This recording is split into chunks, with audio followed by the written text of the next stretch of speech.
It's AG Sports. Thanks again, guys, for tuning in. Please like and subscribe. I know I don't really say that enough at the beginning, but most of you are men or young guys watching, and I know if you're anything like myself, you need to be told what to do like 20 times before you do it. No shame at all, guys. That's what we do. That's what makes us men, is we procrastinate and we think of great ideas while we procrastinate. That's being a man. Go drink a beer while you listen to this. But let's get going. So a couple of things, guys. One, I want to talk about some props I have for this week and kind of why I think it's a good play. Secondly, I want to go over some additional picks for week 2, and we're going to add, it's really just one more pick that we're adding on to what we have, and some line movements. And then lastly, I'm going to give you a look ahead to week 3 and what we should be looking forward to and what lines we should be looking for come week 3. And when we get to that point, I'm going to go over some items because there is definitely going to be some line movements that are going to help us out right now as I'm looking at the look-ahead lines and what we had back in the summer.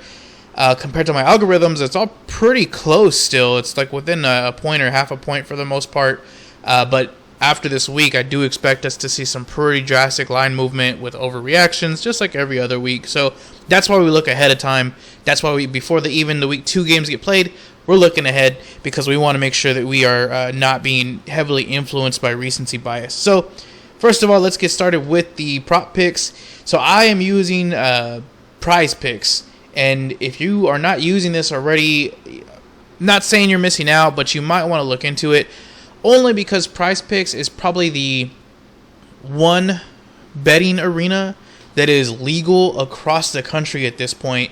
I'm not really sure how they got away with that, to be totally honest with you, but they did, and that works for us. And I think they're using the kind of this like scape of it's daily fantasy. It's not really, but I mean, hey, you didn't hear it from me, right? Let's get this betting where we can.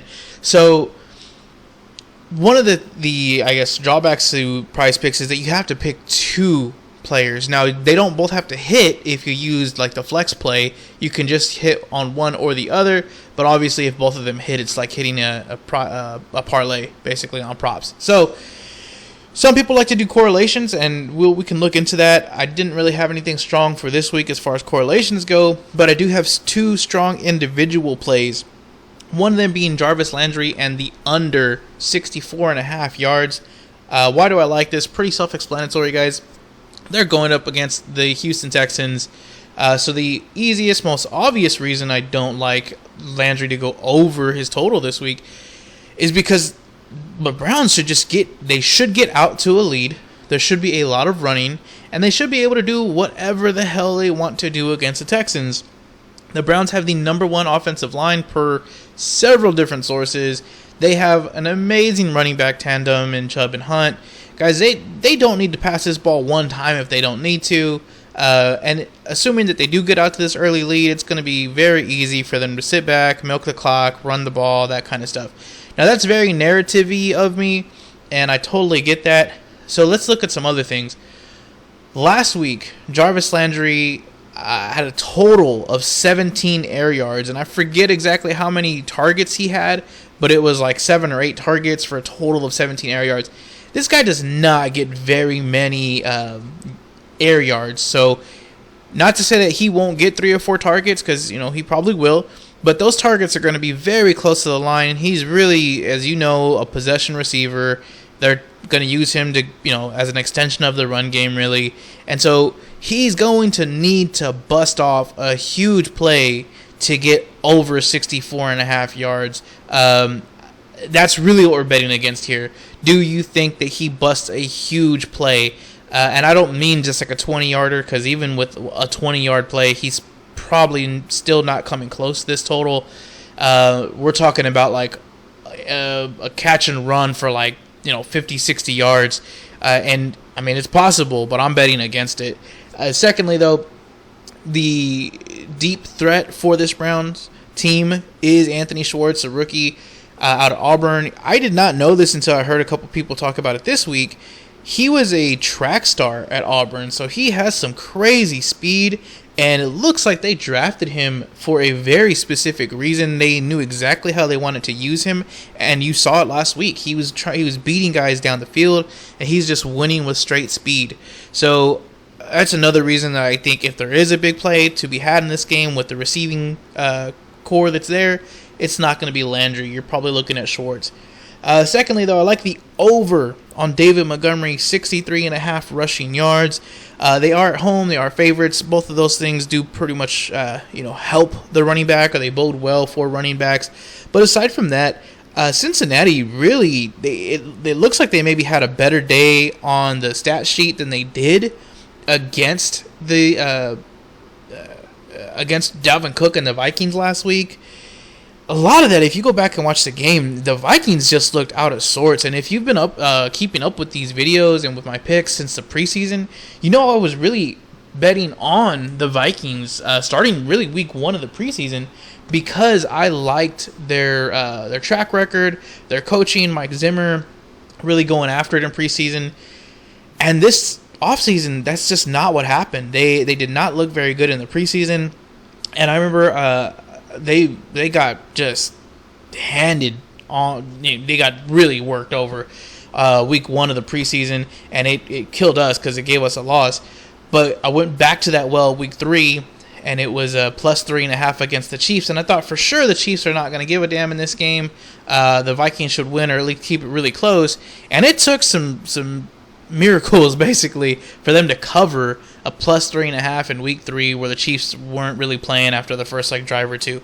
So that team is just not looking great. They have some real issues that I think go deeper than just one bad game or just maybe a bad coach there. It's just there's all sorts of problems. So don't be too influenced by that Bengals first week. I do think that they are very susceptible to the run. I think that David Montgomery is going to show that, and the Bears should win this game even behind Andy Dalton. And having Andy Dalton there really just leads itself to handing the ball off more to David Montgomery because he is not going to be running a whole lot. And if Justin Fields does get in there, maybe we see a few less rushing attempts for David Montgomery.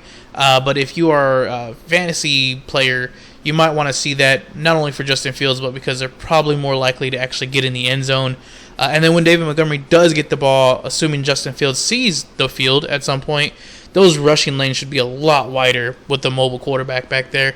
So those are the 2 picks I have, guys. It is a plus 200 play to parlay both of these at prizepicks.com, but you don't have to go there. You can pretty much get these anywhere else. There is one other prop that I like, but is not available on Prize Picks. It is Tony Jones under 38.5 rushing yards. I won't go into that one too much. Basically, he's the backup for Kamara, and the Saints, while they blew out the Packers last week and they were able to really just milk the clock and have a lot of rushing attempts, I do not see that being the case this week. I think the Saints are in for a much closer game, and with a closer game and with the time of possession and things like that really not going their way, assuming it doesn't go their way again this week, I don't see Tony Jones seeing the field a whole lot. So with that all being said, I like him under 38.5 rushing yards. You'll have to look for that line where you can get it, though. It is only at a few of the books that I've seen. But those are the prop picks. So let's get into the next item here. All right, so the next pick, and really this is going to be my last pick for the week, is Bills -3 at the Dolphins. On your screen right now is Bookmaker and their odds here. So the Bills -3. The Bills, if you recall from last week, played the Steelers. Oh, and I'm sorry, I didn't mention this. It was the Saints are playing the Panthers this week, so that's who I think is going to give them a much closer game. But the Bills, the Dolphins. So the Bills, the last few times they've played, have really been able to dice up this Dolphins defense, including Josh Allen just going crazy for them, always going over the total. I think all 4 of their games have gone over, or 5 of them at this point. Josh Allen always has 30-plus fantasy points against this team. He just knows how to get the job done. Last week against the Steelers, what I was going to say is they really had a perfect game plan on how to stop the Bills and, more importantly, how to stop Josh Allen. And, guys, that took all summer. They literally got together all summer, and they drafted up this idea on how to stop Buffalo. Aside from that, the Steelers just have personnel that the Dolphins do not have. They were able to really get home and to put a lot of pressure on Josh Allen without having to blitz every single play. That's not something the Dolphins are going to be able to do, or don't project them to be able to do that. On the other side of the ball, though, we just saw the Dolphins struggle last week against the Patriots, and the Patriots do have a good defense. I'm not saying that they don't, but a lot of it was just self-induced. And while I'm very high on Tua, and I think he's in for a good year, I do see this team struggling to put up massive amounts of points. And I think they will move the ball here and there. I think that they will get some scores, obviously. But I really think what's going to happen is they are going to have some costly penalties or some drops, or just some they're going to play too conservatively, and it might take them too long to get down the field a few times, eventually leading them not just to the loss but not being able to cover. So I do like the Bills -3 in that game. That's really the only additional pick I'm adding for this week. Just to kind of recap the picks for this week, or week 2. We grabbed the Patriots -3.5 at the Jets. Now, we did grab that back on Monday, so that line has moved. Last I checked, it was at Patriots -6, and it still is right here at Patriots -6. The Broncos at the Jags, I still like the under on that one. We grabbed it at 44.5. It is still at 44.5. So the Patriots has moved with us. Broncos has not moved at all. The Rams have that line has moved against us, and let me just take a look and see what we're at with that Rams game. So we got it at Rams -4.5. It is down to Rams -3.5. In the last video, I did give a little breakdown as to why I think that might have gone against us, and why I am kind of expecting some reverse line movement to get this line back up. The Chiefs -3 at the Ravens is still what I have. It is at -3.5 now. The Steelers -5.5 against the Raiders. It's not necessarily my favorite pick. Some things have come up that I think may help the Raiders, but at the end of the day, I still think that they cover that 5.5 spread. The Raiders are coming off an overtime late game on the West Coast, where they're then having to, and that was a Monday night game, by the way. So then they were off Tuesday and then started practicing Wednesday, and then they're going to immediately have to get ready to travel and go to Pittsburgh. And that team just doesn't look very great. And Josh Jacobs is really struggling to stay healthy here, guys. He missed today's practice. He missed yesterday's practice. I'm not sure if he's going to even be in this game. And if he's not, that's just going to hurt them that much more. So I do like the Steelers in this game. I don't know if I really like them at the 6. I think 5.5 was where I would have stopped the value. At 6, it is a minor or lesser key number. So you could still grab it. I think that there's still a chance that they cover that, but it's not as great as 5.5, and it's actually a pretty significant difference there. So those are really the ones that we have gone over. The Rams -0.5 point at the Colts for just the first quarter. That's another good one that I do like still, and that one, if it's not at your book now, it will be very soon. I know some of these places add the lines in very, very late in the week. So those are the picks for right now, guys. Last thing, like I said, I want to go over is next week's look-ahead lines. So let's go over that. And you know what? I'm going to start with this before I forget. So the Broncos are playing the Jets next week. And, guys, let me just give you a little rundown on the Jets. When I update these spreadsheets, it takes a good amount of time. It's like a solid 1.5 to 2 hours to update this, and it seems crazy. And you might say, wow, you must have like one hand. Why are you typing so slow? It's not that. It is that some of these teams have so many injuries already that we are having to dig through depth charts and then try to find people on Madden, on the ratings, that may not even be there. I believe the middle linebacker, let me just, 1 second here.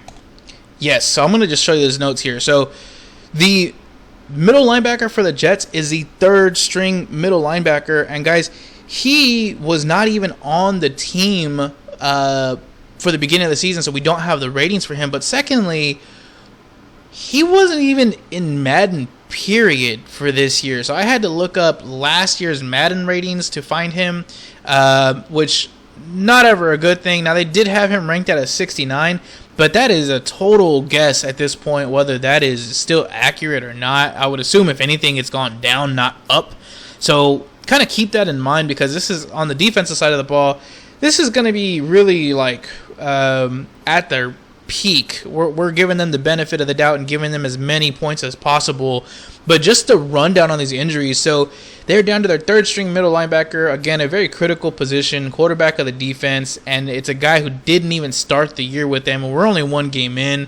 The right outside linebacker was placed on IR, so they're down to their second string right outside linebacker, or the Sam, I think is what is how they have it listed. But then as far as the offensive line, they have 3 guys on the IR. That offensive line is all sort of like Swiss cheese right now. It is just mixed match to hell.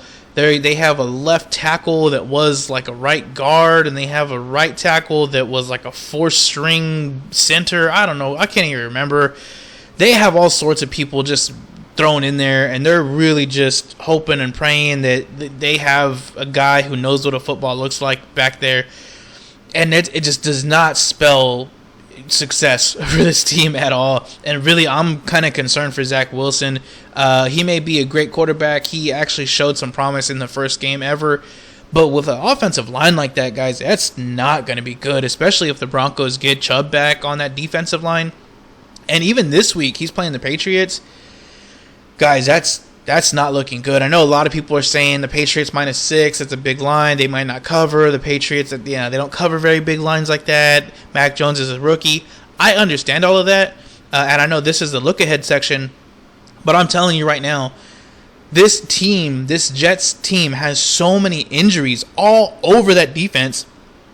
Offenses are going to move the ball on them. I'm very surprised that the Panthers did not move the ball on them. And I've got to credit that up to the Panthers not being a good offense, or at least not playing very well game 1. As far as their safeties, they had both of their strong safeties are on IR. They are down to their third string strong safety, who is actually a backup free safety, which means that they effectively have no depth at the safety position, whether free safety or strong safety. If an injury happens to either of these guys, I'm not really sure what they're going to do. I don't even think they have anybody listed on the depth chart right now behind these guys. So it's getting ugly back there. Week 3 against the Broncos. With the Madden rankings, it has the Broncos listed as about 3.5-point favorites. The line, and this was going back to the summer, was the Broncos -5.5. And then the prediction that my coaching algorithm shot out was 20-17, which kind of goes in line with this 3.5-point spread that Madden is giving us. A few things here. One, like I said, I think this defensive rating, I'm not saying it's totally inaccurate, but I think that's really giving them the benefit of the doubt. Same thing with the offensive line. I think these line rankings, these guys, this is like a left guard who's playing left tackle or whatever the hell it was, but you got to imagine that this is not a true 69 rating. Yeah, that's right, I said 69. It's probably like a 65 or something, just because we're looking at a guy who's playing out of position. The Jets quarterback, they have Zach Wilson ranked as a 75. I don't know if that's accurate or not. He's literally only played one NFL game ever. So I think that the coaching prediction is very inaccurate, because Robert Saleh has been a coach for all of one NFL game, a head coach that is. And I think that these ratings are very inaccurate, because we have different people playing different positions, guys that weren't on the team, guys that haven't played for a year. We have all sorts of stuff going on.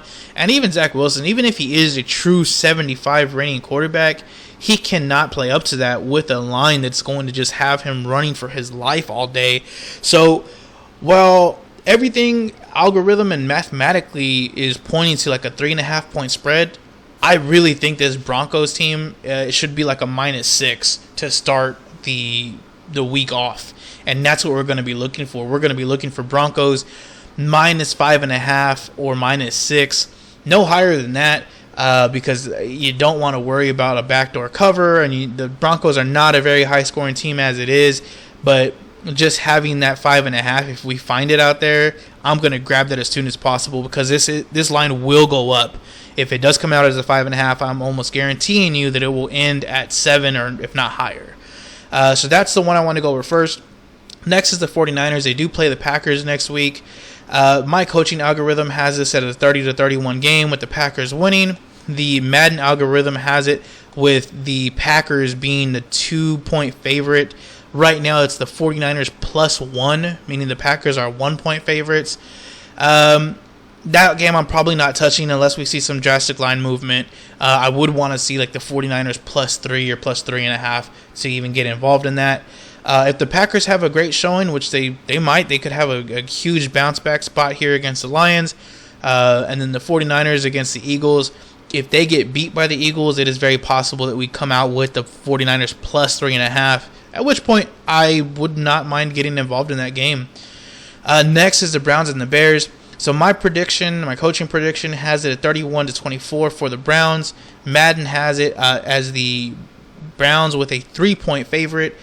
The Vegas look-ahead line back in the summer was the Browns -7, which goes in correlation with this coaching grade here. That's probably about what we're going to see, is about the Browns -7. I really don't want to touch that game. If it were somehow or other to get down to Browns -3, I'd be interested, but I highly doubt it. You're probably going to see a Browns -7, and it's just going to be a stay away for me. Next one is the Cowboys and the Eagles. My coaching algorithm has it Cowboys 27, Eagles 24. The Madden algorithm has the Cowboys as 4-point favorites, so pretty close to what the coaching algorithm output as well. The look-ahead line was Cowboys -6.5. Now, I don't like that line, and I think that will change by the time Monday comes around. I think we are probably looking at more of like a 3 to 4 point spread when the books hang the lines up Sunday afternoon or Monday morning. I still don't really want to get involved in that one. Unless there is some sort of major line movement and we get like, I don't know, Eagles +6 or something like that, I'd probably grab that.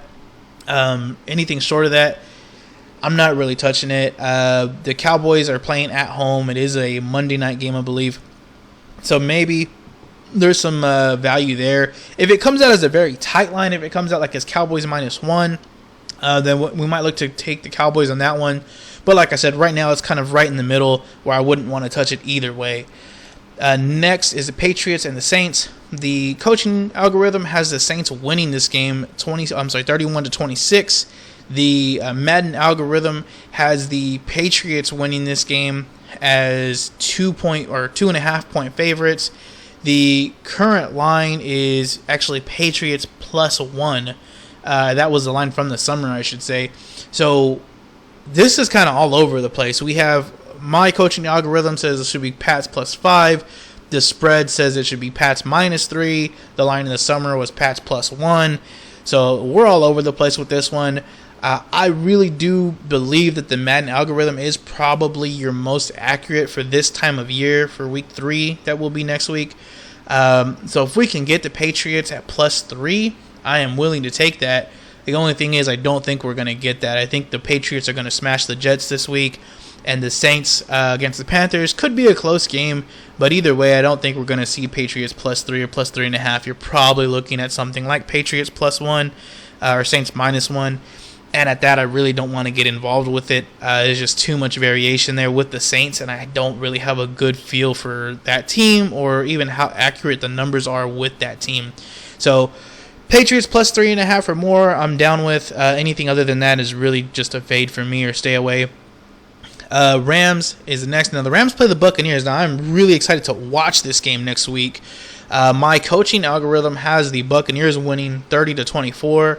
Madden has the Rams as 3.5-point dogs, and the look-ahead line from the summer was actually the Rams -1, so they had the Rams as a favorite, a -1 favorite. Who knows what this line is going to come out as, but I have a feeling that you're probably going to get something close to what we had in the summertime, meaning that it's either going to be like a pick'em or a Bucs -1, Bucs +1, somewhere around there. And in a tight game like that, I actually do like the Buccaneers to come out and get that win. Again, everything from Madden to the coaching algorithm all points to the Buccaneers winning this game. The Rams are very, very improved, and honestly, I think that all of the algorithms and all the numbers that we were using are not accounting for the drastic increase to the Rams that is Matthew Stafford. And just in general, I don't think that anybody is rating this team as high as they should be. I think all of us are being very cautious and trying to be very tentative with our increases to the Rams. So maybe the line does come out at Buccaneers -1, and I do like that line. Now, if that comes out, I do see the Rams taking some money at that point. The Buccaneers taking some money, and it could possibly get to Rams +3. I don't think I necessarily like that just yet, because I would like at least a +3.5. But that's kind of what I'm expecting. So for this one, just to keep it quick and simple, we're looking for Buccaneers -1 or better to play this Bucs-Rams game. Again, that's going to be a game that should take a lot of money. It's going to get a lot of attention once we get into Week 3. 2 more games to go, guys. So this one is the Ravens and the Lions. Ravens are predicted to win with my coaching algorithm at 27-17, which would make them 10-point favorites. The Madden algorithm has the Ravens as only 2.5-point favorites, and this is really altered because of the running back injuries. It has drastically decreased their offensive rating. Defense still looks good, but they're only 2.5-point favorites with Madden, and the current line or the current spread from the summer, so I shouldn't say current anymore, was Ravens -7.5. Again, this is another one we're kind of all over the place. Over 10, 7.5, and 3. I think the general consensus is that the Ravens will be winning this game, but what is the line going to come out at? Now, the Ravens are playing the Chiefs. I fully expect the Chiefs to win that game. It's just going to be a matter of how much are they trying, and do they let the Ravens kind of hang around with them towards the end of this game. If the Chiefs win going away and it's like a 10 or 14-point win, it probably helps us a little bit for the following week. With the Lions playing the Packers this week, Sunday night, that's also something we can look to maybe have a little bit of help with. If the Lions can keep it close with the Packers, and I don't really think that they will, but if they were to keep it close, even if they just kind of maybe do like a little backdoor cover, we could see this line drop a little bit, and maybe it's like Ravens -6.5. If we can get under a touchdown, I'm interested. If it does come out at the 7.5, or even better at 6.5, my first thoughts to this game is going to be to tease it, to get the Ravens down below a field goal. Even if it comes out at 7.5, I'm really looking ahead to teasing this game and getting it down to 1.5 again, because the Ravens should win this game. All of our mathematical outputs, as well as what we see with our eyeballs, say that the Ravens are the better team here. And if we can get them at -1 or -1.5, I'm going to take that all day, every day with a 6-point tease. And then we'll look to maybe bring that in with another team like the Broncos, where we can kind of get them down to just a pick 'em. Next thing here is the Bills, and this will be the last one we're doing. So the Bills do play Washington, the WFTs, in Week 3. The coaching algorithm has it at 31-20 with the Bills winning. Madden algorithm has the Bills as 8-point favorites. The current line, or the look-ahead line from the summer, was Bills -7.5. That is probably going to go to -8 with Heineke playing quarterback. Long story short, I think the Bills will win this game. While I do believe Washington has a good defensive line, I don't think they have the time, the preparation, or the coaching staff that the Steelers do, and I don't think that they will be able to play that same style of game that the Steelers did. We can maybe look back on this one after this week and kind of see how the Bills reacted, what their bounce back was like. But we've got to see the Washington team play twice. They do have a mini bye week here, so maybe they will go back and evaluate that Steelers game and see what they can do to kind of play that kind of game plan against the Bills. But the Bills, I think, are going to be much better prepared for that style of defense. And they really, again, that's one of those things that you need to have the personnel to do it. And while Washington has a lot of great defensive linemen, I just don't think they have the secondary to keep up with Stephon Diggs. I think Josh Allen will be able to tear those guys apart. I really, depending on what the line comes out as, especially with Washington eking out that win last night, it's really going to come down to the Bills and how they perform this week. If the Bills are able to go in there and just curb stomp the Dolphins, you're probably looking at a Bills like -9, -8, somewhere around there. And I really don't like that. I don't think that that's going to be enough because of Washington's defense is so good, and because the Bills could just let up a late touchdown that won't really matter, but it will matter for your back door. So if it is like a Washington +9, you might look to get involved on the Washington side. I'll probably just stay away from it at that point. If it's something a little bit less than that, if we can get like the Bills -7, I would like to play that one as well. Same thing with this. If it comes out at the -7 or a -7.5, I would actually use this as my second leg for the teaser with the Ravens. So just an idea there. But those are the picks, guys. That's what we're looking ahead to for week 3. I'm not saying I'm taking all of these. I'm not saying we've even landed on the couple that we will take. But these are the lines that we will be looking for Sunday afternoon as they start getting posted up. Again, as always, guys, you want to grab these lines as soon as possible because they will move. And typically, they are moving with us, meaning that the lines that we take are probably going to be the best right at the beginning of the week. We had the Patriots move 2.5 points with us. We had the Texans Browns game move a whole point with us. The Falcons Bucs game move a 0.5 point with us. The Chiefs move a 0.5 point with us. The only one that, like I said, moved against us was that Rams game. And even prior to this week, guys, we've seen a lot of line movement going in favor with us. So the earlier you can grab these, the earlier you know what to look for, the better. Be on the lookout for that. And then the last thing I just want to bring up again, guys, is make sure you do watch that Chiefs-Ravens game. Specifically, again, make sure you are watching Clete Blakeman and that referee crew. We want to see if he is truly going to be an undermaking machine. If he is, I will be sure to let you know what game he is reffing for week 3. So again, guys, thank you for taking the time to watch this. Really appreciate the support, guys. Thank you. I do have some giveaways I'm working on, and I will be showing them shortly. But have a great day. Have a good weekend. Hopefully you've gotten these picks in, and good luck. Let's go make some damn money.